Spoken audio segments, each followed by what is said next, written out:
Let's get right to the interview segment. She's a former White House press secretary and just released her new memoir, Speaking for Myself, Faith, Freedom, and the Fight of Our Lives Inside the Trump White House. Sarah Huckabee Sanders, good friend of mine. Thank you for being here. Thank you, Sarah. It's good to have you back on the show. I want to start with this Bob Woodward book. You know, look, were you there at the time? Let me ask you that first. Were you there when Mr. Trump, when the president decided to give Woodward all those interviews? No, I wasn't. I'd already left as the White House press secretary when those interviews took place, so I wasn't there or present when it happened. So would you advise, and how does it work, Sarah? Let our audience know, Trump has always been his, kind of one-man shop on comms. I get it, but is there a way to steer him away from certain things? What was the goal of the Woodward interviews? Look, I think the president felt like the first book that Woodward wrote was so negative and he didn't participate, that if he injected his voice into the story, he could help make it better and more positive about his presidency. Unfortunately, that's not how Bob Woodward works. Presidents prior to Donald Trump have attempted the same thing, and it hasn't worked out very well for them. Hopefully, presidents will start to learn they are not going to have any influence on the book. It's probably not going to be one they like. They should maybe just avoid participating moving forward. Yeah, and one of the other things is these on-tape interviews over the phone. Anything can, I mean, look, we've been around long enough. We know comms well enough that you can have a thought, be talking about a thought, and something else comes out, and you may not even realize it. In such an important time, would you have advised the POTUS not to do that?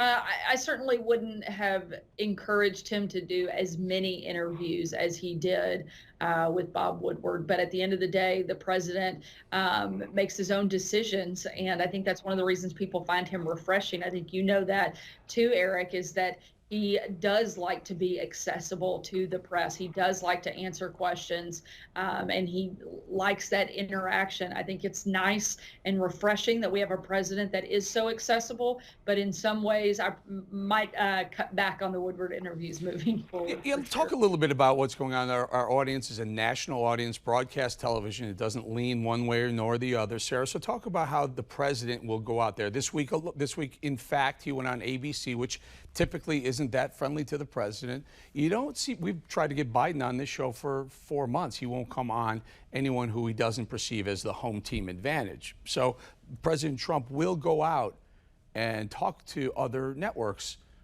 Good idea or bad idea? I think for the president, it's a good idea.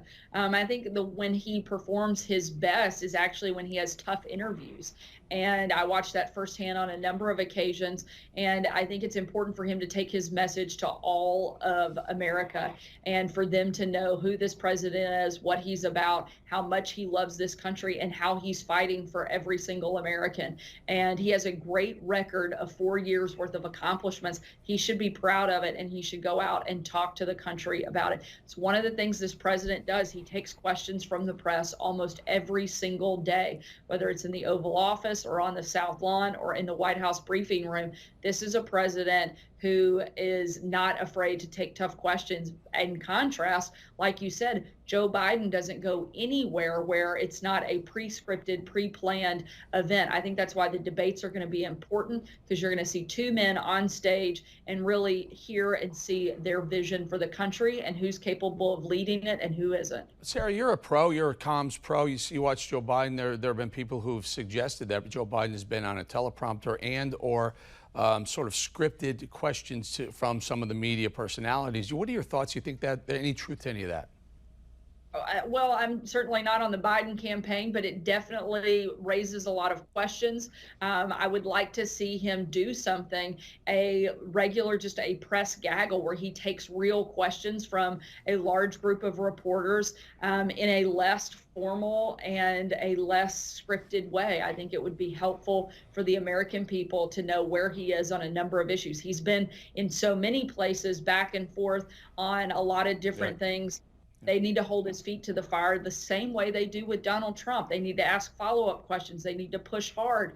So far, we haven't seen the media do that with Joe Biden at all. Yeah, not at all. And again, we'll offer it again. Biden, come on. All right, so your book is called Speaking for Myself, Faith, Freedom, and the Fight of Our Lives Inside the Trump White House. Inside that Trump White House, Sarah, tell us a little bit about it. I mean, I've been in there. I've been in the Oval Office with you and the president. When I leave, do you say, Mr. President, this is what we need to do? How much does he listen to his advisors?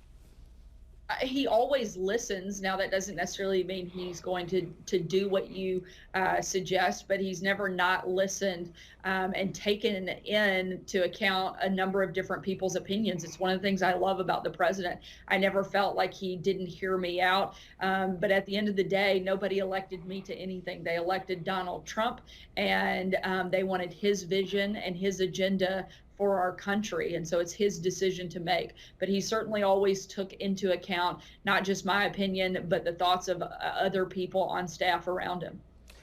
We got about 20 seconds, and you mentioned the word elected, Sarah. You've been rumored to be interested in running for governor of Arkansas. Are you still interested in that?